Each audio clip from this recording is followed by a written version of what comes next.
How many discounts does USAA Auto Insurance offer? Too many to say here. Multi-vehicle discount, safe driver discount, new vehicle discount, storage discount, legacy. How many discounts will you stack up? Tap the banner or visit USAA.com/auto discounts. Restrictions apply. Refreshing wild cherry cola meets smooth cream. The treat you deserve. Pepsi Wild Cherry and Cream.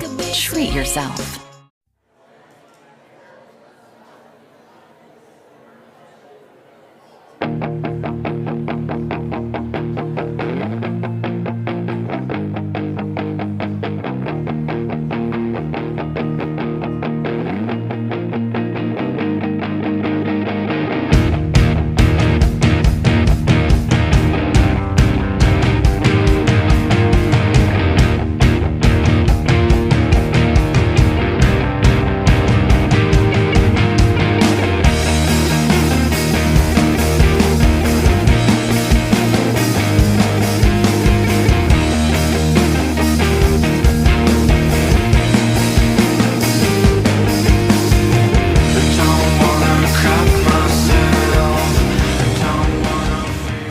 Good evening, everybody. It is Jay Scott. This is The Hook Rocks, the ultimate rock community podcast. Hope you're doing well. Hope you're staying safe, staying healthy. Hope things are getting better wherever you are. I know things across the country are a little different depending on where you're at, but we all got to move forward at some point, and hopefully that will be taking place soon. I'd like to welcome our next guest. He is the lead singer, lead vocalist from the band Saul. I'd like to welcome in Blake Bedsaul. What's going on, Blake? How are you? Good, man. Good. I'm happy to be on here with you for sure. Thanks for having me. Awesome. Yeah, no, it was great. I appreciate you doing this. I know you guys got a new record coming out.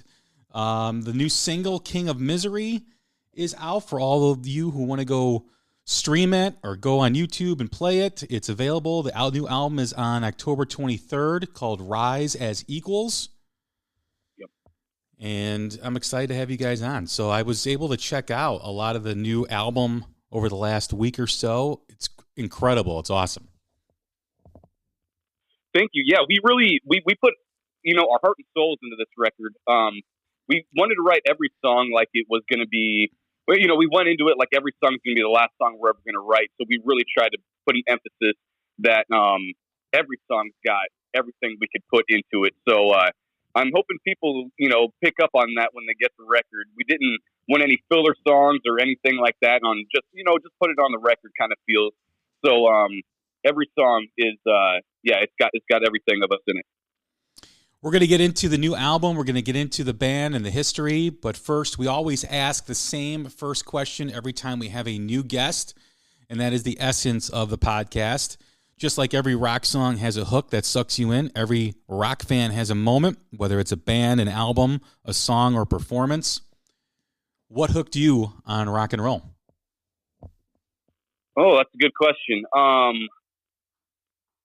It's a tough question too, because it's hard to pinpoint. Definitely the first time, probably the first time I heard Jeremy by Pearl Jam, that really kind of sucked me in. The first person that got me into music was Zach, only the guitar player.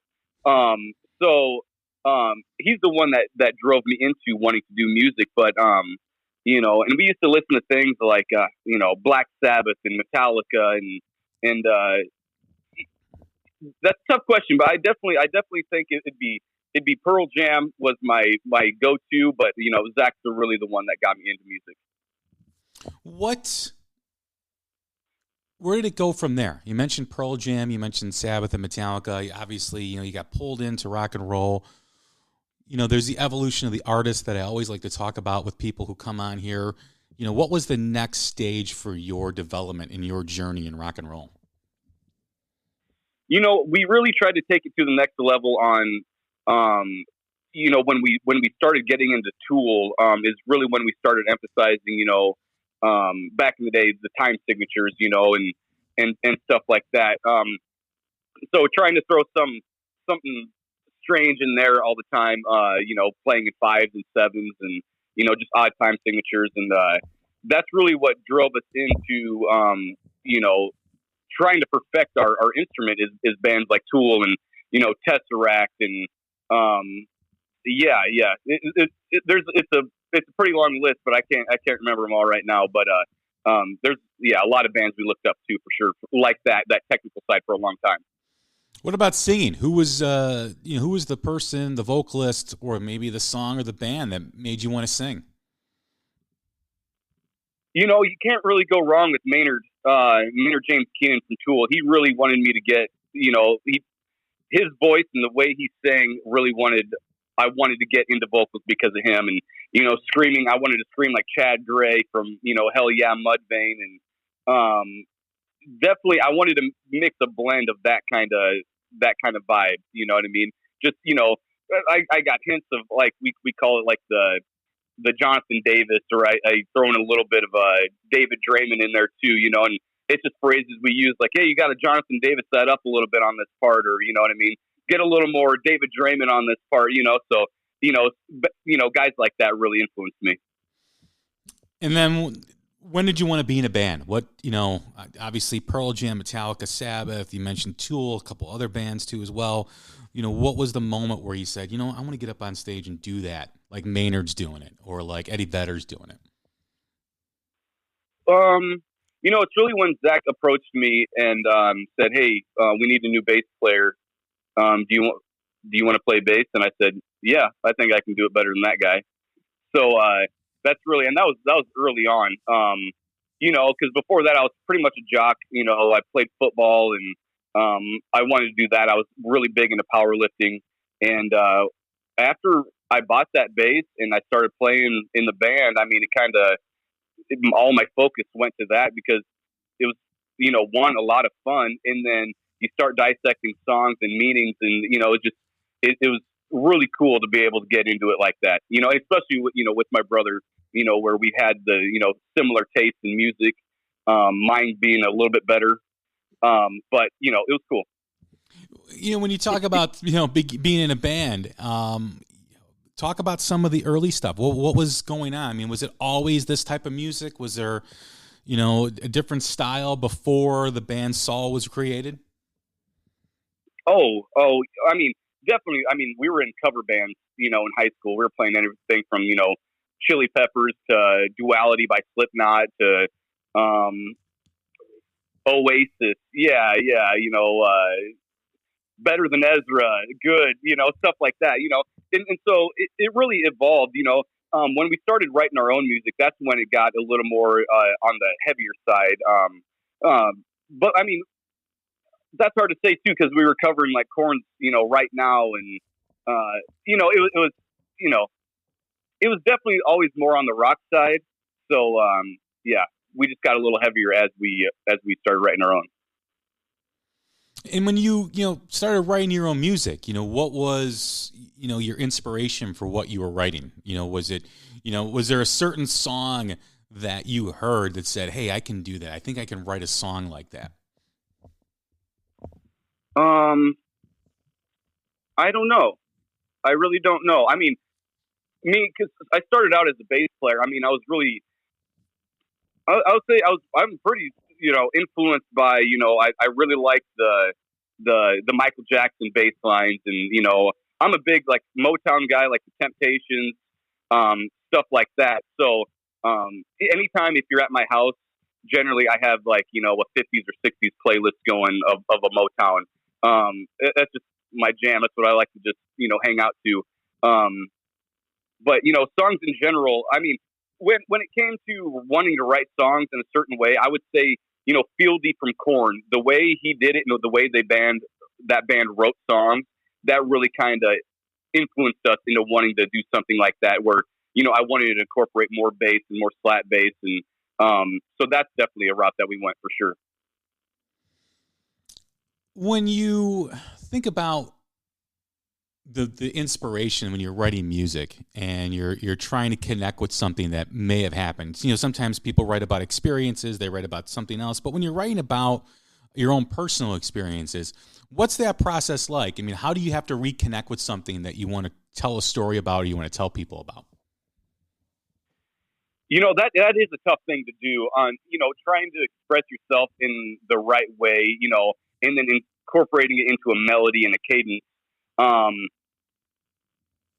But that's definitely something that, we really focus on writing songs from personal experiences. So that's something that we definitely, work for, because I don't want to write songs just to have songs. I want the song to have a personal meaning, and I want to feel a connection to it. And that's definitely what we try to do. And all the songs on this new record and the songs that are on the EP are from personal experiences.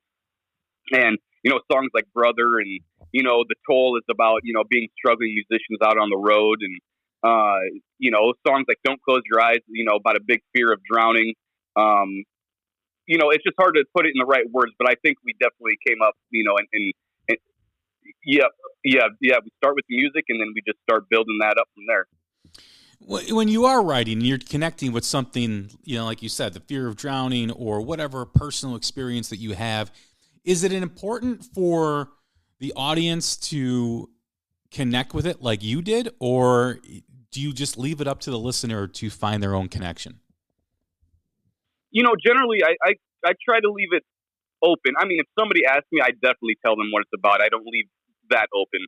But I really like the idea of everybody putting their own perspective into the song and using it for whatever they need it for, interpreting how they need to, see it. So it's cool both ways. I'll definitely tell a person what the song's about, but definitely put your own spin and your own idea on what the song's about for sure. Use it how you need it. What's the history of Saul? How did you guys form? How did you guys come together? Well, Zach and I, we've been playing together for, being siblings, we've been playing together for a long time. So that's where the drive came from. I think, me being the standout musician in the family. He's sitting right here, by the way. We really kind of pushed each other and wanted to grow and be better, together. We knew we were going to do this together. That was the whole goal. And, and that was early. We're talking high school, that we really started diving in, and 06, 07, that we really started playing together. And, and in the early days, it was just the Saul boys or the Bedsaul brothers. And then it just became Saul and just stuck. And, it was early on, but definitely it was a factor of me and Zach just pushing each other to be better. And then where did the other guys come from? William, it was crazy. We met Will, 4 years ago? 5 years ago? And he, it was just he came to one of our shows, and everybody gathered up and went back to our practice spot right there in Sioux City. And we were just hanging out, saw that he could play bass. And at the time I was thinking about stepping down from the bass and just going to vocals and bringing in a guy. And after meeting him, we hated him. But, we needed a bass player, so he got the job. No, he's actually a really great guy. He's the craziest guy in the band. It just fit well. And then Miles just came. It was weird. We played with his band early last year. 2 years ago? 18? Oh, yeah. It was the end of 2018.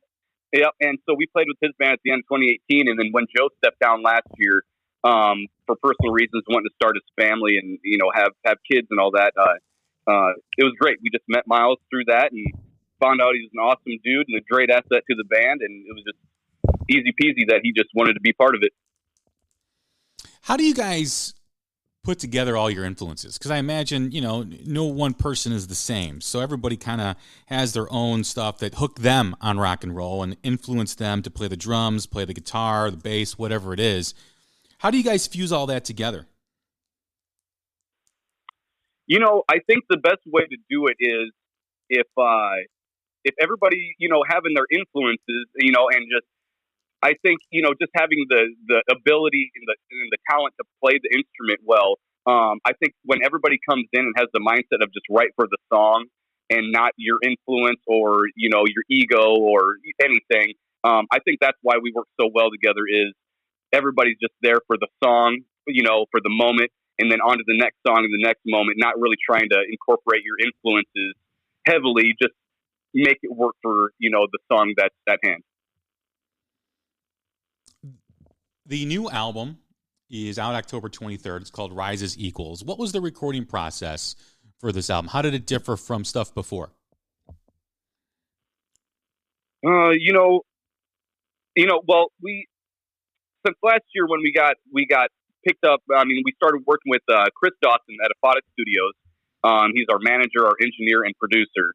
After we started working with him, it really was kind of a game changer on it, because it was always just, the band going in, we'd rehearse, and then we'd head to the studio and just record it as is. And so working with Dawson and this new record, we wrote most of it in the studio, sitting there with him. So that's really where it changed. And, and the writing process changed as well, during quarantine when we had to do writing sessions with, like David Draymond of Disturbed, and we had to do those over Zoom meetings. And, this whole year in general has just been kind of odd and a learning experience, but I think it has been for all musicians. When you guys, go in and record and you're writing music, is it a collaborative effort, or are there main songwriters? What's that like? Yeah, there's definitely main songwriters, Zach and I, but we don't believe any idea is a bad idea. And, it's a full band effort. So if somebody throws out an idea or, has a riff or, whatever, I mean, it's definitely, and it's good and everybody likes it, it's going to be used. So it's definitely, I mean, I'd say most of it is, Zach and I just hammering stuff out, with Chris or whoever, we might be writing with at the time. But definitely, I mean, the guys have a heavy influence on whatever the music may come, because, like I said, there's no bad ideas. What are the plans to promote this album? I mean, I know we're under a different time, a different type of normal than we normally are. And usually, when a band releases an album, there's a tour to be had, there's places to go, there's promotion. What's in store for the band Saul, and what needs to happen once this record comes out? I know, everybody at the label is working 100% on trying to, we're living in a social media based world right now, especially because we can't get out and tour and support the record. So there's a huge push, with YouTube and Spotify and landing on playlists and doing that whole thing. So yeah, the PR team is really cranking hard trying to get stuff out there. So that's where the main focus is. And we're just hoping in 21 we can get back out there and do the festivals and touring and really support the album the way it needs to be, with, feet on the ground. Is this an album that was recorded during the pandemic, or was this something that you guys sat on for a while because, there was nothing to do with it? We sat on it for a little bit, but most of it was recorded during the pandemic. I mean, right off the bat, after we released the EP Eons, it was a couple months later, signing with Spine Farm, the label wanted us to get back into the studio. So we really, the early part of 2019, we spent in the studio and then finishing it up during the pandemic. That was the tough part, trying to make all the cogs fit and being able to travel and, get down to the studio. It's about, 7 hours one way. So, yeah, that was difficult. The whole writing and recording process during that whole time was odd. Yeah, I can imagine. I mean, was it difficult to write and, produce music and be an artist when you're doing the same thing every day, when you're limited to what you can do? Yeah, that's a good question, because, the inspiration level, I get inspired a lot by just normal conversations. So running into somebody, at the gas station or anything, so not having that not having that inspiration was difficult. But, we had a lot of stuff on our mind as well. So we definitely knew some things that we wanted to write about. So that helped. We definitely had a focus on a game plan on the song. I mean, because I've talked to some artists who had difficulty being inspired because, they're looking out the same window every day. They're seeing the same thing. They're doing the same thing. Other artists were fine. They were able to create and be able to, find their groove and create and write music. Where did you fall under? I mean, was it a, did you have to pull it out of yourself, or was it coming out like it naturally does? Yeah, it definitely, it wasn't, probably, I would say probably wasn't as flowing, but, with the ideas we already had in store and in mind that we were going to write about, it definitely, it wasn't that difficult, really. Yeah. Like King of Misery. Hey, sorry, this is Zach. I remember we were working on King of Misery with David Draymond, and we were two songs in, like two concepts, and we were just kind of seemed like we were beating a dead horse with it. We weren't feeling it that much. David Draymond wasn't feeling it that much, and then getting really frustrated with it. We were about a month and a half in doing Zoom sessions, which isn't ideal either.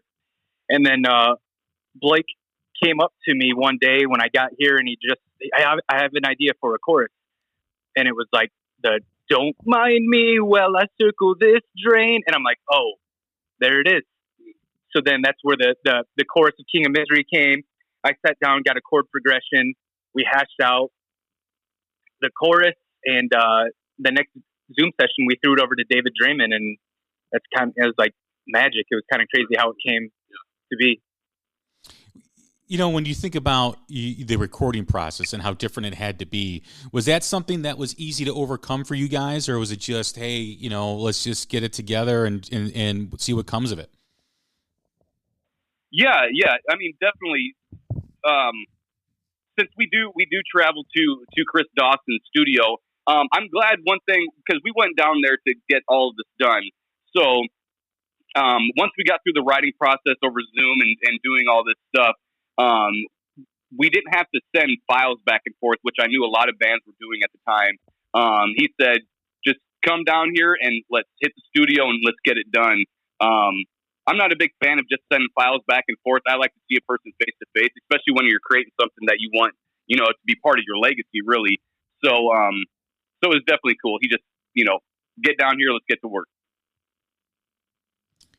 What is the plan? I mean, do you guys, well, I should say, ask you this. What is the plan for Saul once things open up? I mean, I had a representative from NEVA, the Save Our Stages organization, on a few weeks ago, and they talked about how unless some aid package is not approved by Congress, a lot of these small clubs may fold up and may not be around for small bands, mid-level bands to play at the clubs, to play at the theaters across the country. Have you guys thought about that? Is there a game plan for Saul in order to kind of weave your way through and journey through this country?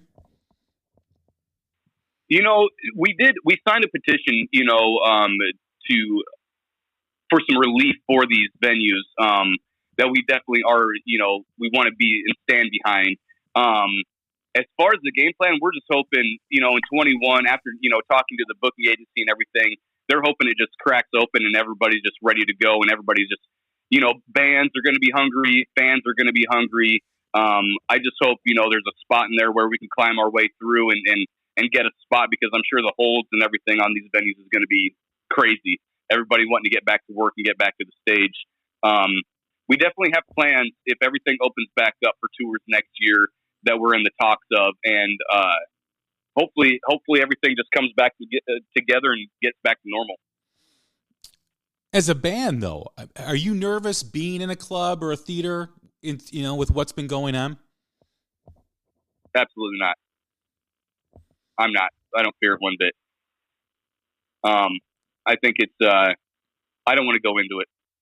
As far as the rock scene goes, and as far as new music, new rock, I feel that whether it's heavy metal, whether it's hard rock, whether it's just rock and roll, I think even though it's struggling for relevancy right now, I think it's about to push through. It reminds me of the time of like the early 80s when the late 70s had disco and the singer-songwriters like your Kenny Loggins and your Christopher Cross, and then all of a sudden, there was Van Halen, and there was the rejuvenation of Black Sabbath with Ronnie James Dio. There was all these great metal bands and rock bands in the early 80s, and I kind of feel like it's like that now, where rock and roll will never die. It's not dead, but in terms of relevancy, we see it. We see the Rock Awards not not televised on TV for the Grammys. We see the Rock and Roll Hall of Fame telling us artists from other genres are rock and roll because of their attitude.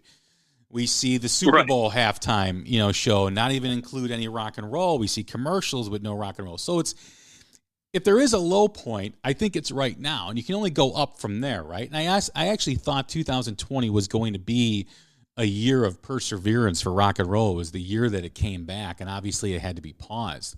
What are your thoughts on the current state of rock and roll? Honestly, I think rock and roll is in a huge climb right now. I think people are ready to get back to rock and roll, and it's definitely. I'm happy to be part of that train to move rock and roll forward, and some metal and rock, and I definitely think it's on the climb for sure.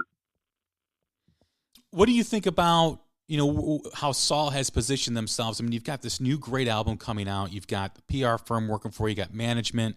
You're talking about, doing the tours when it comes back. Being in the position that you're at, and seeing what the landscape is right now. What do you feel it's going to take for rock and roll to punch through, for heavy metal to punch through once again? I think it's everybody just coming together and the band's just getting back out on the road. Because I agree with you on your last statement where, I thought 2020 was going to be the rise of rock and roll as well. But I guess we'll just have to push to 21. We have fans coming out a lot and just wanting to be, back in the rock metal scene. So I think maybe with this little bit of lull time, I think when everything gets back going, I think rock's going to come back with a huge swing. That's my prediction. As far as, you have the national tour circuit. What about international? Is there any plans or any things to maybe if the U.S. is still kind of under somewhat of a lockdown, maybe some other countries that are not, would you guys consider doing something like that? Oh, absolutely. I know one of our big goals for this year, the end of this year, was hitting a European circuit. And, hopefully next year in 21, we can get over there in the UK and Europe and maybe Asia, wherever, because it's all about spreading the love and, Saul and just getting out there and meeting the fans. And that's definitely a we want to check that off the list. When you talk about your style and you talk about sonically what Saul is, how would you describe yourself to a fan who's never heard you guys? Well, we claim the title, progressive mainstream. So, it's just, we're four dudes, slamming away on our instruments, but definitely we try to stay to the, a lot of syncopated rhythms. We go real bass heavy as far as the instrument volume on the recording. It's definitely, we try to do heavy swinging melodies on the choruses. We try to do hard syncopated rhythms.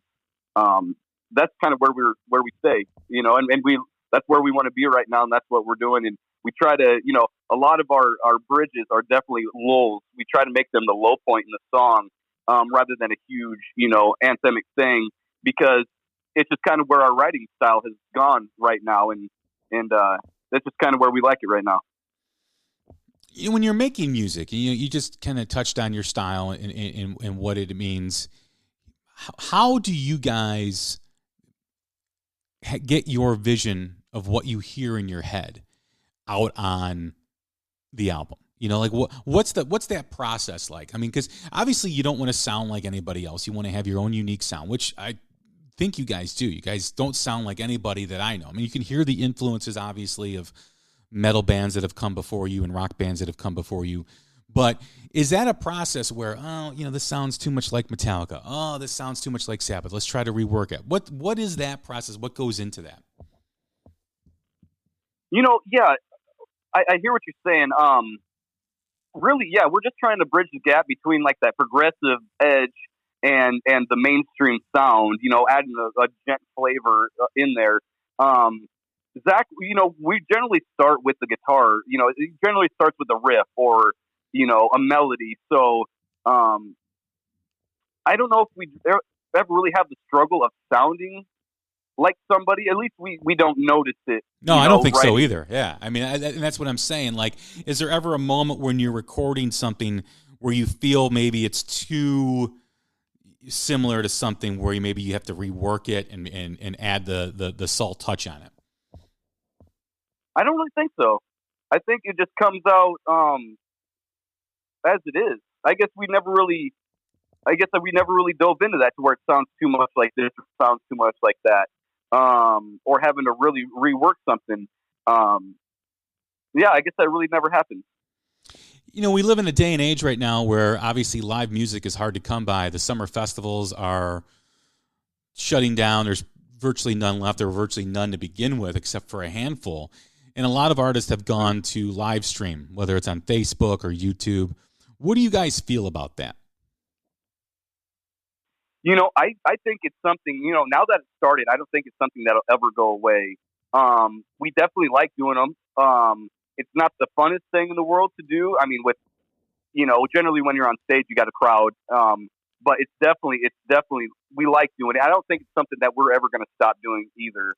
I think it's kind of a movement right now, with it. And people generally like it. I don't know if it's going to be as, popular when everything opens back up, but I don't think it will ever stop. I think it's something that's going to be here to stay. Well, I think it's a form of intimacy for fans to witness with a band that they love and like, where they can, instead of sitting in the back of the club and seeing the band play with a bunch of people, they can sit in their own living room and enjoy what they're hearing. So it's a completely different element. It's a completely different entity of its own. And some bands, that is true, are embracing it. Some bands are still hesitant. A lot of it, depends on, the sound quality of the speakers that the person has. I know that affects, the experience. But it's just like you said, there's a big push for it because people haven't been playing live. And I do agree with you that I don't think it's going to go away anytime soon. It might be the replacement for the meet and greets. A lot of bands are going to be hesitant to do meet and greets because of what's been going on. They don't want to shake hands with people. They don't want to, be next to someone who might be sick. So especially your older artists, your legacy artists, they're going to be hesitant to do that. So there might be that, hey, if you buy a ticket at this amount for a show, well, you'll also be invited to attend the live stream where we do different versions or cover tunes or whatnot. Have you guys thought about that and how to approach it? Yeah, definitely. I mean, we're actually in the works right now because we're planning to possibly doing one for October 23rd for the release of the record. It's definitely something that can work. And I don't know how it could, the meet and greet. I mean, I guess if you did it in a Zoom session and then people bought an actual a spot on the Zoom meeting, then you could actually meet and greet everybody. As far as like maybe like a YouTube or just like a Facebook live stream, that might be a little more difficult to be more of an intimate thing.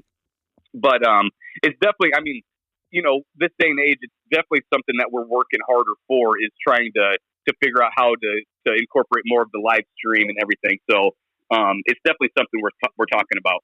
How do you feel about the venues that are allowing cars in, and like kind of like a drive-through theater type of experience? I think that's pretty cool. I was actually thinking I wanted to check one out to see how the experience was. I do think it's pretty cool. I see like Metallica and what Garth Brooks did one, Aaron Lewis and Sully Erna. I mean, so it's definitely something worth checking out, especially to make up for the lull in not having live shows. I think it's something pretty cool. Yeah, depending on where you're parked, right? You don't want to get behind a van or and whatnot. It's just interesting to see how we're going to be able to adapt, because there's going to be certain markets that are more strict than others, in terms of what's happening. So, a place like, where I'm at, Chicago, may not allow a certain amount of people, whereas a place like in Iowa or a place like in South Dakota may, you have free reign to do whatever you want.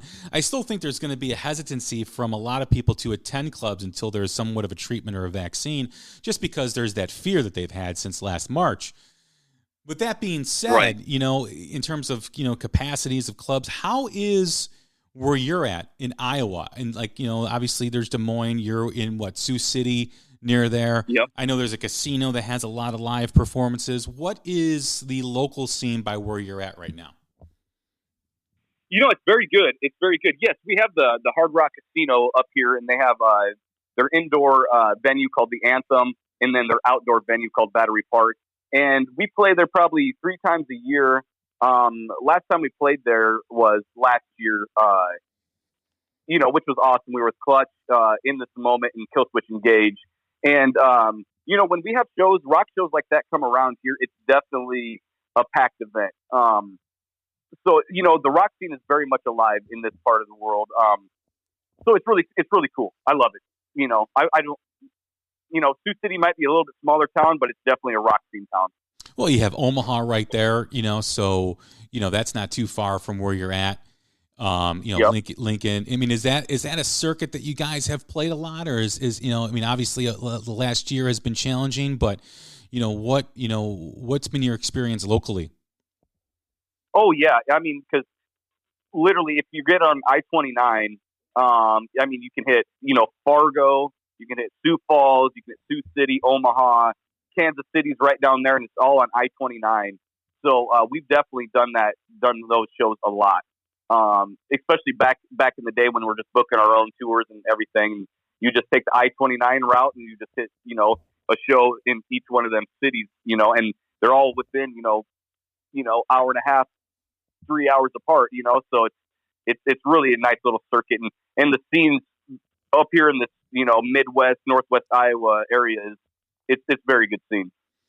You guys got to be itching to get out and play and support this record. I mean, I could tell by the anticipation in your voice that, Rise as Equals is a big moment for you guys, and you guys want to get out there and play it for the people. Oh, very much. That's where I think we all like to be the most is, on the road, on stage, doing the meet and greets, doing the, everything that comes with it. I mean, it's hard work, rock and roll is not an easy line of work to be in, just being a performing, traveling musician, but it's definitely where we all like to be. Yeah. That's where you get your passion, performing on stage in front of people, getting that interaction between the crowd and you guys. I mean, there's really nothing like it. No, absolutely not. There is a very good connection, especially when people connect with a certain song. You can see that group of friends, that are up front and center, and they're ready for Brother, or they're ready for, it's a huge thing. It's a huge thing about being live and then getting done and going back to the merch to shake hands and sign things. And, it's a huge deal. I absolutely love it, and I don't really want to do anything else. This is where I want to be. And that's a huge part of the experience.